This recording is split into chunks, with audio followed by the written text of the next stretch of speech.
Mi hija Regina cumplió 9 años en mi casa de Zapopan, con globos, papel de regalo tirado por toda la sala y ese caos dulce de una fiesta infantil. Yo nunca fui de las mamás que arman mesas perfectas para redes sociales. Para mí bastaba con que hubiera pastel, velitas y nadie llorando. Regina llevaba desde el desayuno saltando entre regalos, con esa emoción que solo tienen los niños cuando todavía creen que el mundo es justo. Mis padres llegaron con su actitud de siempre, como si su presencia fuera un favor que todos debíamos agradecer. Mi mamá, Irma, entró opinando de todo sin que nadie le preguntara. Mi papá, detrás, con su silencio de costumbre. También llegó mi hermana Rebeca con su hija Isabela, 1 año mayor que Regina y calcada a su madre en gestos y seguridad. Desde que cruzaron la puerta, noté lo de siempre. Los halagos iban directo hacia Isabela, mientras a Regina le regalaban sonrisas rápidas antes de voltear hacia la niña que todos consideraban especial. Me repetía que exageraba. Siempre me lo repetía. Cantamos las mañanitas, Regina sopló sus velas con una seriedad enternecedora, y entonces llegó un paquete, una caja sencilla con su nombre escrito a mano por mi abuela Amparo, la madre de mi papá. Dentro había un cofre rosa brillante, de esos que para una niña no son solo un objeto, sino una promesa. Regina apenas alcanzó a detabrazarlo cuando mi mamá se lo arrebató de las manos. «Eso no se toca, es basura de esa vieja», dijo, y sin más lo tiró al bote de la cocina, entre restos de comida y servilletas sucias, con la tapa cayendo de golpe para que todos lo escucharan. Regina se quedó paralizada. No hizo berrinche. Su cara se llenó de una vergüenza silenciosa que duele más que cualquier grito.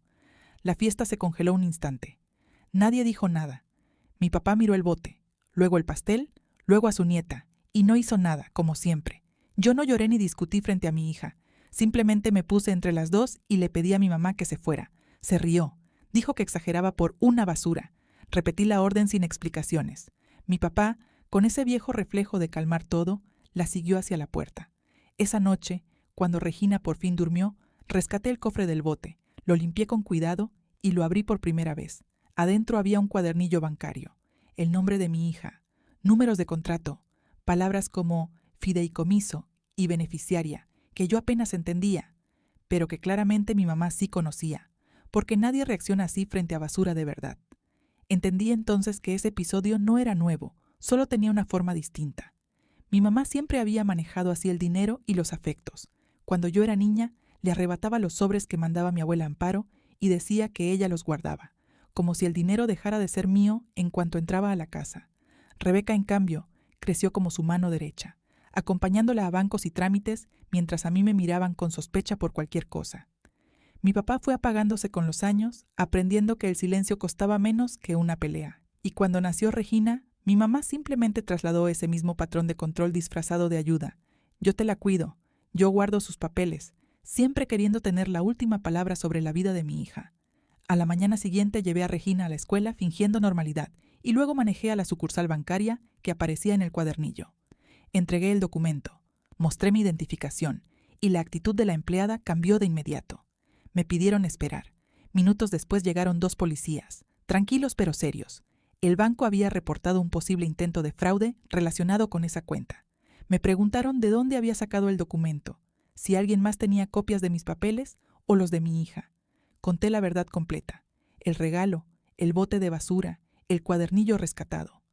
El oficial me explicó, sin dar más detalles, que alguien había intentado hacer un trámite haciéndose pasar por una persona autorizada. Levantaron un reporte y se fueron. Un gerente me llevó después a una oficina privada y me explicó lo esencial. Era un fideicomiso educativo que mi abuela Amparo había abierto para Regina, y yo aparecía como representante autorizada sin saberlo. Me entregó un resumen con el saldo. Casi 4 millones de pesos. No sentí codicia, sino la certeza de que mi mamá había tirado a la basura, literalmente, el futuro de mi hija. En ese mismo resumen, vi una solicitud de cambio de beneficiaria, bloqueada por el banco. El nombre que intentaban poner en lugar de Regina era el de mi sobrina Isabela.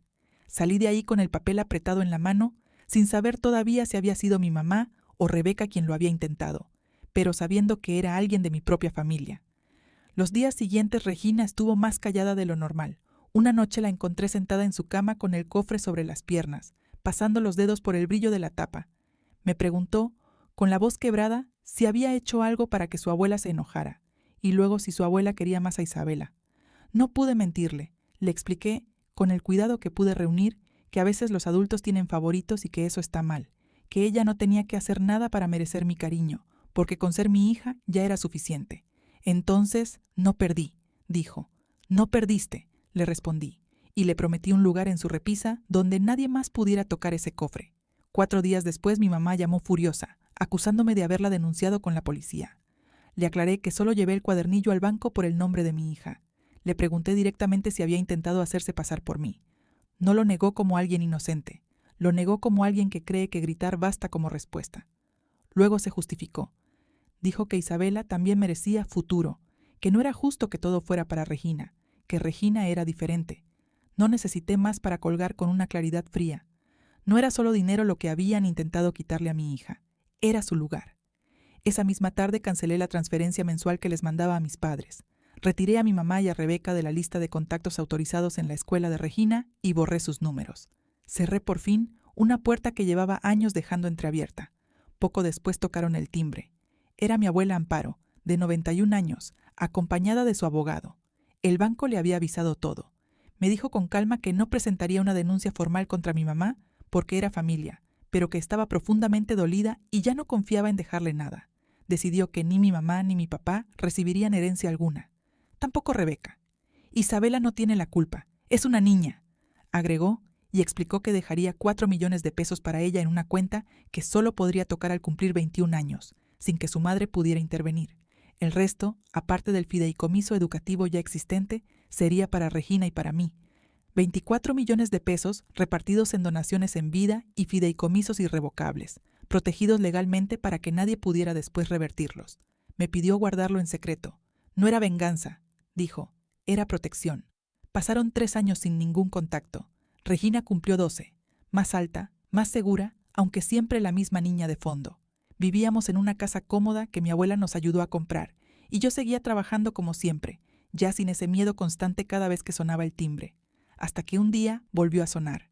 Ahí estaban mi mamá, mi papá y Rebeca, con sonrisas forzadas, mirando de reojo la casa, los muebles, todo lo que antes no tenían.